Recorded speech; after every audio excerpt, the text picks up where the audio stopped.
안녕하세요. 크립토TV입니다. 오늘은 극한의 공포가 이어질 때 오래 살아남는 분들은 그동안 어떻게 해왔을지에 대한 제 생각을 구체적으로 나눠보도록 하겠습니다.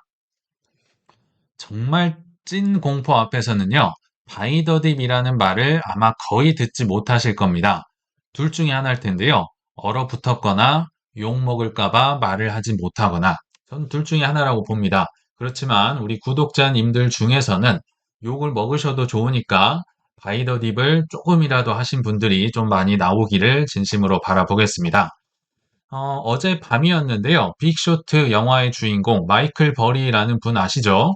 이분의 정말 썸네일이 모든 유튜브를 장악하고 있는 것 같습니다. 뭐 코인은 말할 것도 없고 지금 뭐 주식, 뭐 미장, 국장 다 떨어지고 있는 것 같은데요. 이분이 특히나 비트코인에 대해서 한마디를 한 것 같습니다. 2022년도에 폭락장이 반복될 것이다. 뭐 근거는 딱히 얘기를 안 하는 것 같아요. 근데 이분의 논리에 따르면 22년도에 그 이제 퍼센티지 하락률을 계산을 한 것 같습니다. 그래서 그때 요 정도 떨어졌으니까 비트코인은 5만 달러 초반대까지 떨어질 것이다. 이렇게 될 거야. 이렇게 무시무시한 얘기를 하고 있는 것 같아요. 특히나 떨어지고 있을 때 이런 얘기가 나오니까 이게 참 공포가 배가 되는 것 같은데요. 근데 이분으로 말할 것 같으면 그 2008년도 서프라임 모기지 사태 이때 한 방이 임팩트가 너무 커서 영화까지 만들어진 거 아닙니까? 근데 이분도요, 사실 알고 보면 정말 산전수전 공중전 굉장히 힘든 고초를 겪었습니다. 맞춘 것까진 좋은데 예상을 한 것까진 좋은데요. 너무 일찍 들어간 겁니다. 2008년 말에 서프라임 모기 사태가 터졌는데요. 2005년도부터 공매도를 사기 시작했으니까 거의 2년에서 3년을요, 숱한 조롱과 고문을 받으면서 견디다가 결국 크게 한 방 먹었죠. 한 500% 가까이 수익을 거두면서 이분이 다뤘던 펀드의 수익이 한 플러스 1조 원 정도 됐고요. 개인적으로는 한 1,000억 원 좀 넘는 수익을 거둔 걸로 알고 있습니다. 근데 이번에는 그럼 맞출 수 있을 것인가? 글쎄요, 그거는 모르겠다. 왜냐하면 지난 10년에 이분의 이제 주요 예측 사례를 본다면 틀린 게 훨씬 많았습니다. 그래서 이분의 별명이 양치기 소년이다라는 얘기가 있거든요. 2017년에도요, 글로벌 시장이 대재앙 수준의 붕괴를 맞을 것이다.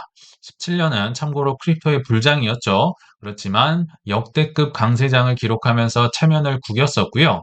2019년도에도 지수 추종 펀드 ETF가 뭐 불티나게 팔렸나 봅니다. 그래서 닷컴 버블보다도 위험하다고 주장했으나 역시나 시장은 폭발적으로 성장을 했었고요. 일단 21년도부터는 아마도 언론에 많이 회자가 되면서 이때 이후로는 아마 대부분 알고 계실 텐데요. 21년도에 테슬라가 정말 어마어마했었죠. 그래서 주가가 큰 거품이라면서 실제로 대규모 공매도를 걸었으나 테슬라는 뭐 미친 듯이 올라가면서 오히려 돈나무 언니 이런 분들이 유명해졌던 계기가 됐잖아요. 엄청난 손실을 보고 포지션을 정리를 하고 트위터 계정을 이때 폐쇄를 했다고 합니다. 엄청난 굴욕을 맛봤겠죠. 그리고 21년에서 22년 이때 제가 정확히 기억이 납니다. 이때도 사실 본인의 전공은 아니겠지만 이때도 비트코인이 엄청난 폭락이 올 것이다. 모든 버블의 어머니가 될 것이다. 제가 정확히 기억나는 게 21년도 6월에서 7월 무렵이었습니다. 왜냐하면 그때 21년도 5월 18일쯤에 부다빔 한번 맞았었잖아요. 그냥 뭐 하루 이틀 만에 거의 비트코인이 반토막이 나니까 이 공포가 5월, 6월, 7월까지 지속이 됐었습니다. 딱 그때예요. 폭락을 예고를 했었지만 문제는 그 뒤로 10월, 11월 뭐 다시 한번 전고점을 뚫었었잖아요. 그러니까 맞췄긴 맞췄는데 하락 이 예상을 너무 빨리 해서 이때도 역시 체면을 구겼었던 것 같고요. 23년도 1월 달에도 셀 트윗 사건 굉장히 유명했었죠. 23년도 1월 기억나시겠지만 크립토의 완전한 겨울 끝자락, 봄과 거의 맞닿아 있는 시기, 완전 초토화된 분위기니까 셀이라는 단어를 언급하면 공포감이 어마어마했겠죠. 그렇지만 그 이후로 AI, 뭐 엔비디아 붐을 타면서 그냥 23년도 내내 올라버립니다. 그래서 내가 틀렸다 또 얘기를 하셨던 것 같고요. 23년도 2분기도 마찬가지입니다. 뭐 풋옵션을 사고 어쩌고 저쩌고 했는데 그냥 23년도 내내 올라서 체면을 구겼다. 이분이 뭐 통찰력이 있고 잘 맞추는 건 있는데요. 너무 빨리 맞추셨거나 아니면 그마저도 좀 많이 틀려서 양치기 소년이 되셨거나 이런 전적이 있습니다. 근데 이렇게 떨어지고 있을 때 더 떨어진다 하면 이건 항상 우리의 뼈를 때리죠. 그럴듯할 거 아니에요. 그렇지만 자, 이분처럼 트레이더가 아니라면 저는 이 두 가지 말을 조심해야 된다라는 생각을 듭니다. 첫 번째는요, 하락할 때 더 떨어져. 조심해. 뭐 조심해서 나쁠 거 없어. 기회비용 따져봐. 누가 듣더라도 맞는 얘기죠. 또 하나는 상승할 때 더 올라가. 목표가 올려야 돼. 이제 시작인데 존버해야 돼. 이 두 가지 말은 좀 조심하셨으면 좋겠다. 트레이더라면 상관이 없습니다. 근데 우리 구독자님들 중에 그러니까 본인의 성향을 파악을 하셔야 돼요. 그리고 개인적으로는 이 두 가지의 심리를 가지고요. 포모와 퍼드를 일으켜서 증권사와 거래소는 정말 풍요롭게 먹고 산다는 걸 다시 한번 말씀을 드리겠습니다. 정말 투심이 안 좋았죠. 저도 오늘 아침에는 조금 놀랐던 것 같긴 합니다. 근데 이 시국에 그러면 가장 흔들려야 될 사람이 있다면 누굴까요? 우리 같이 뭐 많으면 몇 억 정도 왔다 갔다 하는 그런 사람일까요? 아니면 세상에서 가장 많은 비트코인을 들고 있는 마이클 세일러일까요? 저는요, 이분이 다 괜찮은데, 다 잘했는데요. 딱 하나 단점을 뽑으라면, 레버리지를 가지고 투자를 한다는 게 저는, 참 못마땅합니다. 이거는 좀 위험한 상황을 그러니까 안 초래해도 되는데, 현물만 한다면 뭐 청산이나 이럴, 뭐 위험 자체가 거의 없다고 봐도 좋은데, 비투를 하고 레버리지를 일으킨다. 요거는 좀 단점으로 보입니다. 그럼에도 이분에게서 배울 게 있어서 배울 점은 또 배워야겠죠. 한번 가져와 봤는데요. 자, 이분이야말로 그때 팔 걸, 만약에 트레이더라면 후회하셔야 될 첫 순위 아닙니까? 지금 이분 위험하다고 연일 언론에서 보도를 하고 있습니다. 근데 불과 뭐 멀리 갈 것도 없습니다. 한 세네 달 전만 가더라도요. 25년 10월 달에는 역시 마이클 세일러지 칭송을 받았던 분입니다. 그때 당시 최고 이제 미실현 손익 플러스 48조 원이었습니다. 뭐 4.8조도 아니고 뭐 48억도 아니고 48조였어요. 근데 불과 세네 달 뒤에 오늘 아침에 보니까 마이너스 14조 원을 찍었다고 합니다. 와, 이게 지금 60 한 뭐 2조인가요? 62억도 아니고 62조가 날라갔습니다. 이분이야말로 그때 팔 걸 껄껄껄 하고 계셔야 되지 않을까 생각이 드는데요. 글쎄요, 이분이 저는 후회할 것 같다는 생각은 들지 않고요. 오히려 이렇게 떨어지고 있을 때 비디오를 뭐 1분, 2분짜리를 찍어서 올려놨더라고요. 근데 배울 점은 또 배워야겠죠. 제가 한번 말씀을 드리면, 자, 이분이 이런 얘기를 하네요.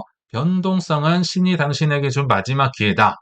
변동성은요, 우리가 위로 가는 변동성도 있지만 주로 아래로 가는 변동성이 있을 때 이 변동성이란 얘기를 하죠. 왜일까? 변동성 덕분에 자격이 없는 사람들을 싹 다 쫓아내 준답니다. 그러니까 싸지겠죠. 여기서 자격이 없는 사람은요, 뜨내기 관광객 투자자들, 좀 돈 좀 벌어볼까? 올라갈 때 좀 올라타 볼까? 또는 게으른 사람들, 공부가 뭐가 필요했어? 보니까 다 필요 없던만 그냥 운 좋게 해가지고 싹 위에서 샀다가 더 위에서 팔고 떠나면 되지. 뭐 이런 분들이겠죠. 그리고 이분은 교만한 기득권이라는 표현도 쓰더라고요.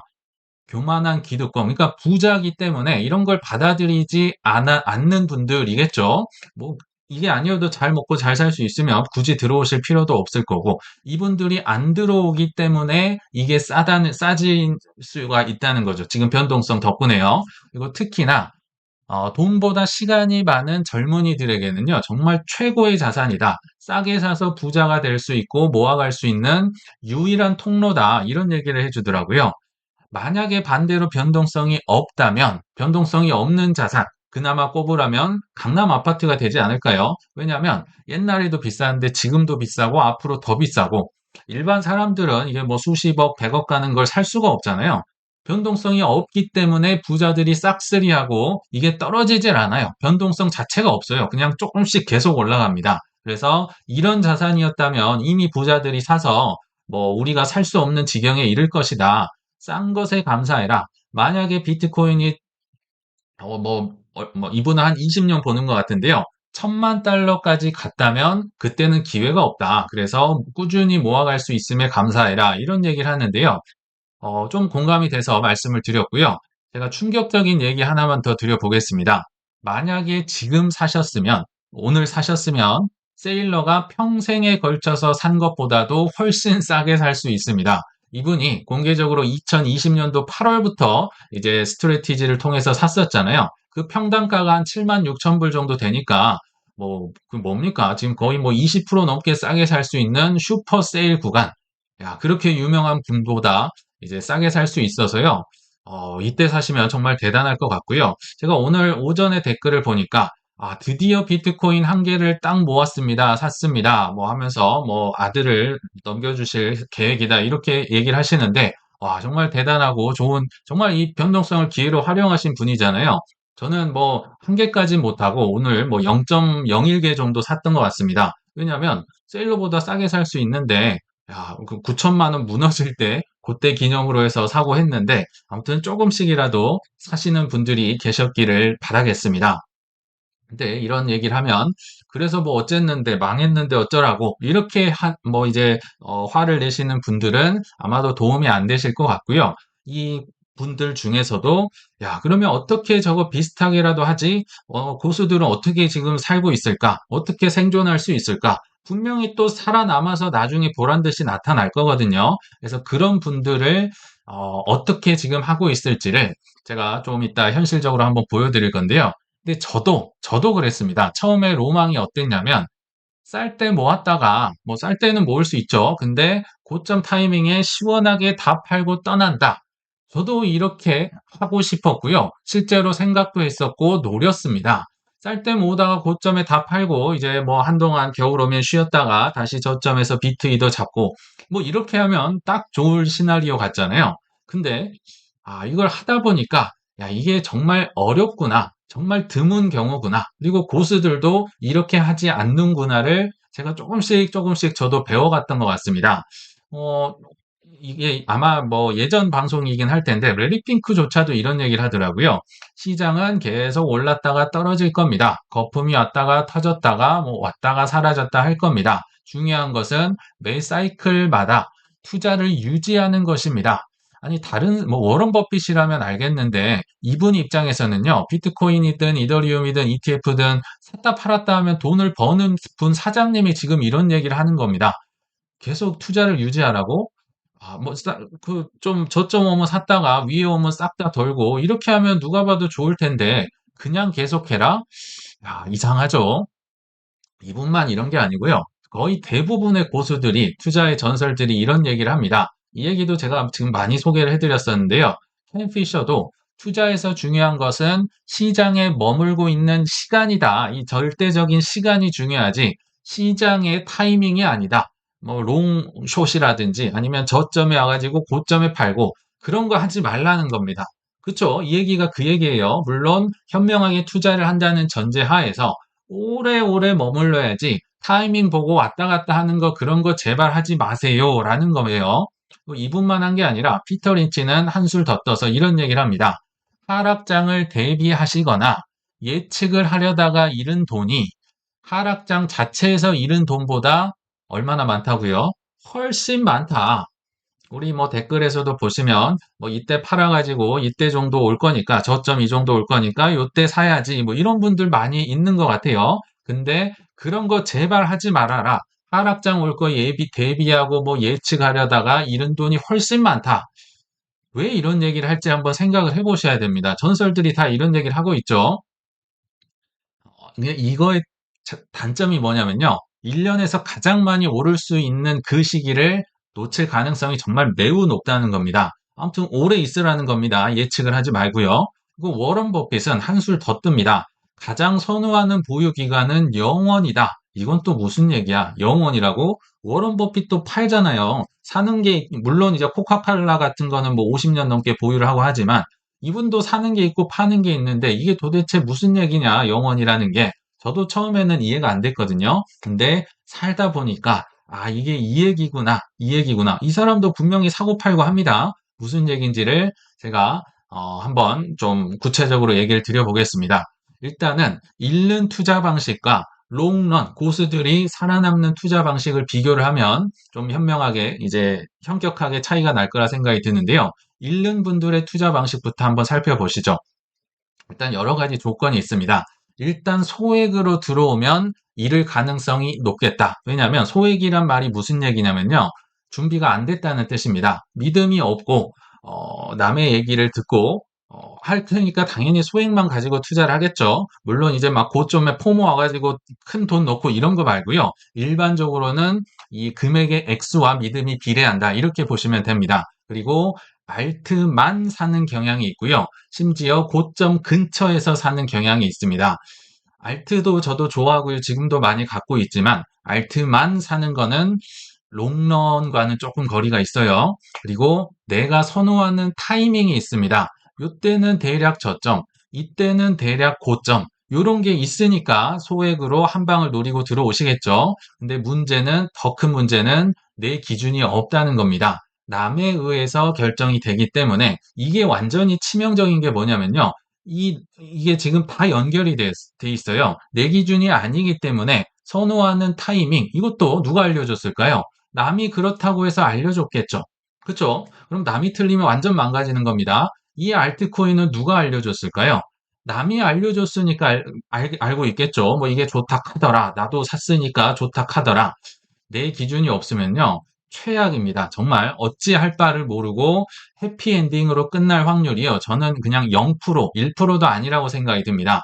이게 해피엔딩으로 끝나려면요. 그냥 영원히 올라야 됩니다. 근데 영원히 오르는 자산이 있습니까? 이거는 불가능하다. 그래서 조금이라도 내가 선호하는 타이밍이 삐끗하다든지 또는 예상하지 못한 상황이 나온다든지 예상하지 못한 상황은요. 큰 하락도 있지만 큰 폭락도 있습니다. 뭐 팬데믹도 있지만 뭐 이제 올라갈 수 있는 상황도 올라가도 당황할 수 있어요. 그리고 남이 틀려버리면요. 내 기준이 없는데 그러면 할 수 있는 거 뭡니까? 네가 틀렸어요. 욕하고 떠나는 거 밖에 할 수가 없는 겁니다. 내 기준이 있어야 나를 욕하고 바꿀 거 아니에요. 내 기준이 없으면 욕하고 떠나더라. 이거 누구한테 하는 얘기일까요? 과거에 제가 똑같이 했습니다. 예전에 많이 말씀을 드렸죠. 무려 3년 동안이나 오전반에 형을 욕하면서 니 때문에 나 망했고 뭐 우리 가족 망했고 지인들 다 망했고 코인을 왜 알려줘가지고 제가 3년을 그렇게 했는데요. 결국 나중에 깨달았어요.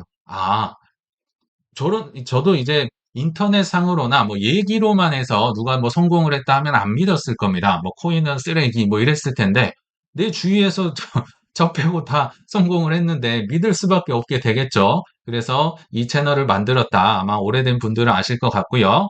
자, 그럼 이제 잃는 투자 방식을 봤으면 롱런 하는 분들, 이 고수들은 어떻게 하느냐? 역시 조건이 있습니다. 일단 최소한 2번 이상의 실패와 파산을 겪어봅니다. 최소한 2번이고요. 이 실패가 의미가 있어야 됩니다. 실패를 통해서 뭔가 바뀌어야 되는데요. 그냥 욕하고 떠나면 그 실패는 실패로 쳐주질 않습니다. 최소한 2번 이상의 내 원칙을 세울 수 있을 만한 실패가 일단 있으셔야 되고요. 그냥 이건 예외가 없습니다. 그리고 두 번째로 롱런 할 수 있는 포트폴리오입니다. 한방 대박 포트폴리오라고요? 아닙니다. 롱런, 생존, 구명조끼 이 포트폴리오입니다. 워낙 많이 얘기를 드렸죠. 뭐 비트이도 50% 이상 가져가세요. 뭐 현금 10%, 뭐 해지 자산 이런 건 이제 그만 얘기하겠습니다. 롱런 포트폴리오입니다. 한방 대박 뭐 이렇게 타이밍에서 나가는 게 아니에요. 그리고 사실 뒤랑도 연결이 돼 있는데요. 그래도 안 되면이라는 시나리오가 있는 겁니다. 이게 뭐랑 맞닿아 있습니까? 롱런 포트폴리오랑 맞닿아 있는 겁니다. 다들 그냥 오를 것만 생각을 하는데요. 근데 그래도 안 되면 어떡하지? 왜냐하면 특히 코인 시장에 오래 있어 보면요. 그래도 안 되면을 정말 많이 듣게 됩니다. 그래서 기억나실지 모르겠어요. 오늘 사가지고 내일 당장 마이너스 50%가 돼도 나는 더 살 수 있는 그 자산에 투자를 하라. 알트코인 그런 걸 찾으면 투자를 해라. 이렇게 얘기했던 기억이 나거든요. 실제로 제가 많이 겪어보고 한 얘기였습니다. 농담조로 그냥 겁주려고 하는 게 아니었어요. 그래도 안 되면 어떻게 하지? 그래도 안 되면 또 떨어지면 어떡하지? 또 떨어지면 저는 살 때마다 생각을 합니다. 그래서 나온 게 이 롱런 포트폴리오라고 생각을 하시면 좋을 것 같아요. 이게 투자 잘한다기보다는요, 그냥 오래 살아남는 사람들의 조건입니다. 그래서 저도 이제 좀 한참 뒤에 깨달은 것 같아요. 전량 매도하고 나도 떠나야지 했는데 안 되더라고요. 안 돼요. 떠나는 사람도 드물고 저도 이게 하기 어렵다는 걸 나중에 깨달았습니다.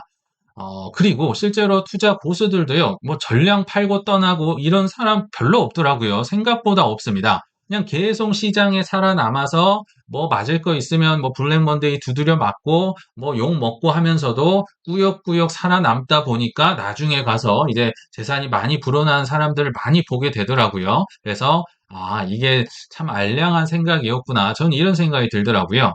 그래서 보수에게들조차도 그렇게 완벽한 올 매도 상황 쉽게 찾아오지 않습니다. 반대로 뭐 올 매수 상황도 생각보다 찾아오지 않고요. 무엇보다 다 팔고 떠났다가 뭐 1년 뭐 휴양 가 있다가 이제 저점 되면 와가지고 뭐 비트이더 사고 만약에 그렇게 하시는 분이 있다면 뭐 트레이더거나 아니면 책을 쓸 만큼 유튜버 채널에서 유명해질 만큼 정말 굉장한 트레이더다. 그게 아닌 이상은 웬만하면 시장에 다 남아있구나. 저는 그렇게 생각을 합니다.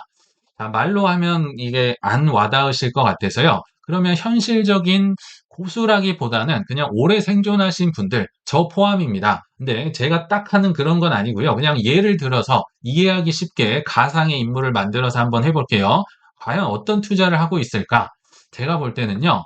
그냥 투자와 평생 삽니다. 평생 산다. 평생 사니까 잘할까요? 못할까요? 잘해요. 떨어지는 것도 다 두드려 맞고요. 올라가는 것도 다 이제 못 팝니다. 그러니까 평생 하니까 이 경험치가 정말 어마어마하게 쌓여가고 있는 거겠죠. 완성은 없는 것 같아요, 투자에서.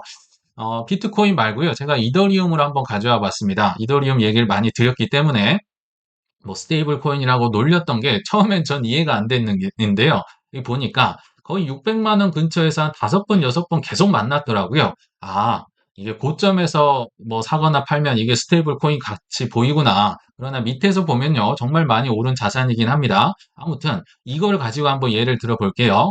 자, 현실적인 사람들은 어떤 식으로 투자를 할까? 다 가상의 인물입니다. 자, 예를 들면 이런 느낌이다. 예를 들어서 뭐 18년, 19년, 20년 꾸역꾸역 한 100개를 샀다고 가정을 해 보겠습니다.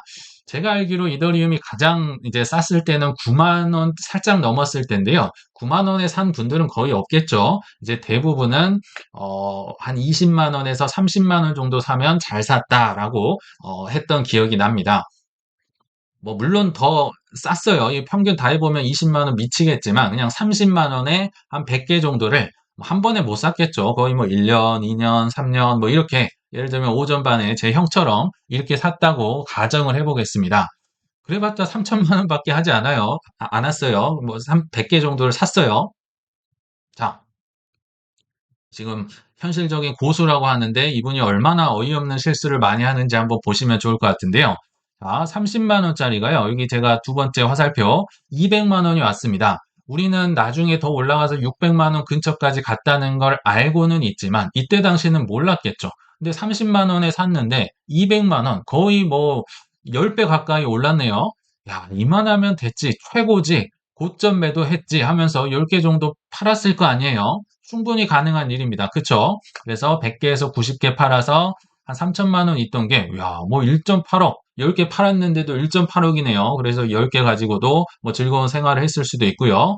근데 안타깝게도 21년도 4월 그 최고점 꼭대기에 한 뭐 550만 원대 못 팔았네요. 못 팔았어요. 그리고 부다빔을 세게 맞아서 반토막이 났습니다. 만약 저 꼭대기 근처에서 전체를 다 팔았으면요. 거의 한 6억 정도 됐을 겁니다. 그쵸? 600만 원 근처고 100개 있었으니까. 근데 못 팔았고 부다빔에서 반토막 났을 때도 못 사고 심지어 이렇게 올라가고 있을 때 이제 더 오를 수 있다는 생각이 있었겠죠. 그래서 제가 동그라미 친데 5개 정도를 매수를 합니다. 근데 싸게 샀으면 뭐 부다빔 왔을 때 좀 샀으면 좋았을 거 아니에요. 그리고 21년 4월 달에 좀 팔았으면 좋았을 텐데 다 못했어요. 올라갈까 봐 못했고 더 떨어질까 봐 못했을 수도 있고 돈이 없어서 못했을 수도 있고 그래서 제가 멍청 매수라고 써놨죠. 한 400만 원쯤에 오히려 한 5개 정도를 삽니다.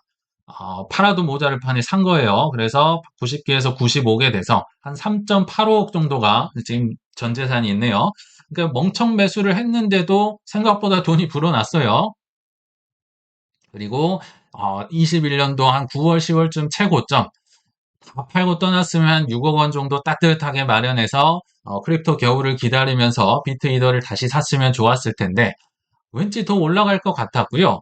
그래서 못 팔았습니다. 뭐 고점 지표가 안 나왔든지 뭐 여러 가지를 통해서 안 팔아, 못 팔아 해가지고 6억 원의 기회를 놓칩니다. 안타깝겠죠? 그리고 나서 22년도 크나큰 하락장을 맞습니다. 쭉쭉 떨어지죠. 뭐 거의 반토막이 뭡니까? 근데 또 안타까운 소식이 있네요.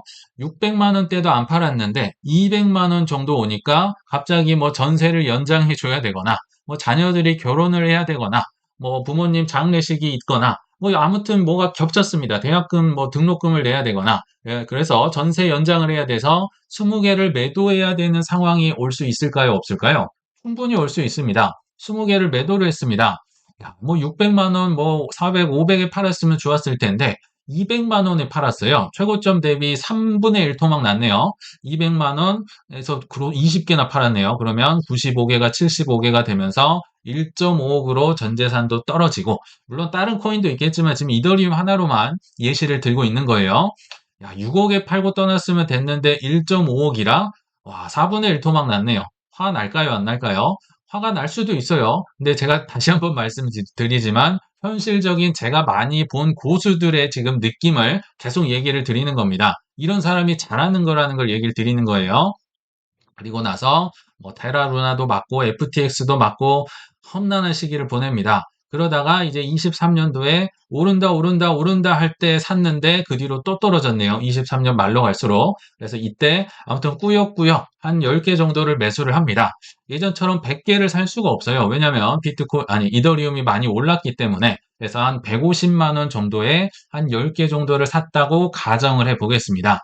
무려 10개나 힘들게 샀는데 75개에서 85개로 개수도 늘었는데, 야, 뭐 1.27억, 한때 6억까지 갔는데, 5분의 1 토막, 5분의 1 토막, 마이너스 80%네요. 씁쓸할 수도 있을 것 같습니다.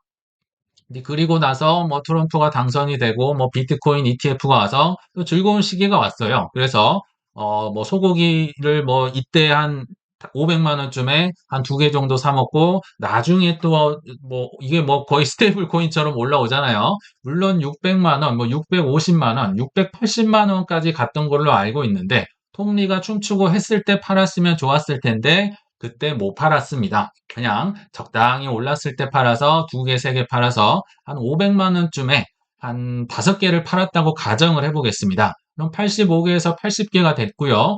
그러면 좀 팔아서 소고기도 사 먹었는데 다시 한번 4억 원 정도 생각보다 많이 올랐네요. 1.2억이었는데 4억까지 올라왔습니다. 기분이 그래서 좋고 더 올라갔으면 좋았겠는데 저 위에서 680만 원에 뭐 여러 가지 사인도 안 나왔고 뭐 여러 가지 제가 뭐 틀린 것도 있고 뭐 이래서 못 팔았다. 뭐 이렇게 한번 가정을 해보겠습니다. 그 뒤로 이게 뭡니까? 680만 원에서 300만 원을 찍고 이 밑으로도 더 오늘 아침에 떨어졌었죠. 그냥 시원하게 떨어졌습니다. 뭐 3분의 1 토막 다시 났어요. 그럼에도 불구하고 꾸역꾸역 이제 많이는 못 사요. 이더리움이 더 비싸졌기 때문에 3개를 샀습니다. 그러면 80개에서 83개가 돼서 한 2.5억 정도가 있을 것 같네요. 그쵸? 야, 이게 위에서 했으면 6억, 7억 다시 됐을 텐데 2.5억에서 놀고 있고 사봤자 3개밖에 못 사고 뭐 슬퍼할 수도 있을 것 같네요. 근데 심지어 이건 가정입니다. 그러서는 안 되면 좋겠지만 뭐 관세 폭락 그때 느낌으로 이게 다시 한번 200만 원을 찍는다고 가정을 해보겠습니다. 이 형광색, 파란색 보이시죠? 에이씨 하면서 또 떨어졌네요. 에이, 진짜 뭐 있는 뭐 포트폴리오랑 뭐 해지 자산 팔고 뭐 현금 10% 유지하고 뭐 열심히 돈 번 거 해가지고 5개를 샀습니다. 그나마 200만 원이니까 싸게 샀네요. 5개. 그래서 200만 원인데요. 83개에서 88개가 돼서 1.8억 원 정도가 됐네요. 개수는 늘었는데요. 돈은 계속 줄어들고 있네요. 그러면 참 슬플 수도 있겠죠. 그렇지만 저는 이게 계속 반복이 된다. 지금 굉장히 올랐다 떨어졌다 올랐다 떨어졌다를 반복을 했는데요. 여기서 좀 보고 느끼시는 게 있었으면 좋겠습니다. 이 느낌을 한번 보시라는 건데요. 자, 첫 번째, 사는 걸 굉장히 잘해야 된다. 파는 거는요, 완전 지금 똥멍청이처럼 팔았습니다. 저 위에서 뭐 고점 매도한 줄 알았더니 완전히 뭐 발목에서 팔고 있고요.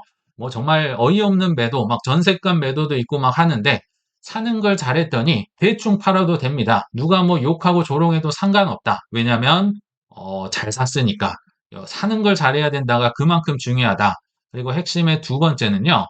다시 한번 말씀드리지만 고점에 다 팔고 떠나기는 생각보다 어렵다.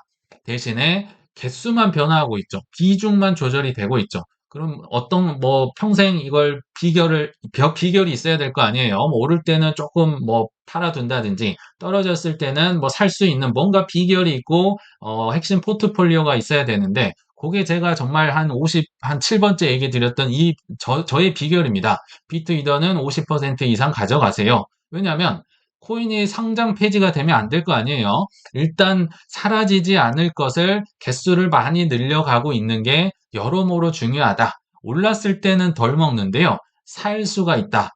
이제 입이 아프니까 그만하겠습니다. 각 알트코인은 좋지만 아무리 좋아도 제가 최근에 도지도 좋아했고요. 뭐 리플도 최근에 좀 샀고요. 하지만 알트코인은 저는 5% 미만으로 두려고 부단히도 노력을 하고 있습니다. 올라가면 오히려 막 10%, 예를 들어 한 13%까지 갔다 한 3% 덜어냅니다. 뭐 그런 식으로 관리를 하고 있고요.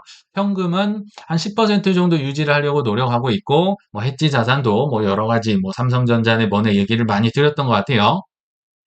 이거를 그러니까 유지를 할 수 있는 포트폴리오, 롱런 할 수 있는 뭔가 나만의 포트폴리오와 원칙이 있다. 여기서 핵심은요. 개수만 바뀌고 있다. 사라지지 않는 코인의 개수만 변하고 있다. 이게 포인트예요. 막 위에서 다 팔고 떠나고 이게 아니라는 걸 보여드리려고 이렇게 참 말도 안 되는 시나리오를 갖고 온 겁니다. 그러면 최악의 경우는 뭘까요? 비쌀 때만 들어와서 더 비쌀 때 팔고 떠나려는 분. 저는 이분이요. 나갈 수 없다. 나가려고 하면 이 계획대로 되면 얼마나 좋겠습니까? 근데 절대 못 나가고 여기에 있는 모든 사람들의 술집에 술값을 다 내셔야 된다. 손님이 될 가능성이 높다. 뭐 정말 잘 나가는 트레이더 일부라면 뭐 폴트더 존스, 드로켄 밀러라면 모르겠지만 그런 기술이 없다면 손님이 될 가능성이 높다. 그래서 비쌀 때 들어와서 더 비쌀 때 나가려고 하는 이거는 정말 최악인 거를 정말 정말 최악입니다. 이거는 하지 않으셨으면 좋겠다 생각이 듭니다.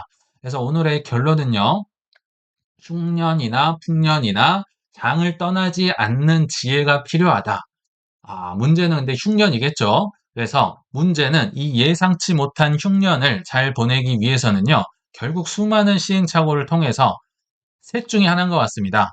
풍년 때 흉년을 일부 준비를 잘 하셨든지, 아니면 흉년에 남보다 압도적인 절약을 하시든지, 아니면 마지막으로 흉년에 남보다 일을 압도적으로 많이 하시든지, 저는 이 세 가지 방법 외에는요, 흉년을 잘 날 수 있는 방법을 전혀 모르겠습니다. 그래서 나만의 투자 원칙을 꼭 만드셔서 이 험한 투자 시장에서 오래오래 생존하시는 우리 구독자님들 되시길 바라면서 이만 마치겠습니다. 시청 감사합니다.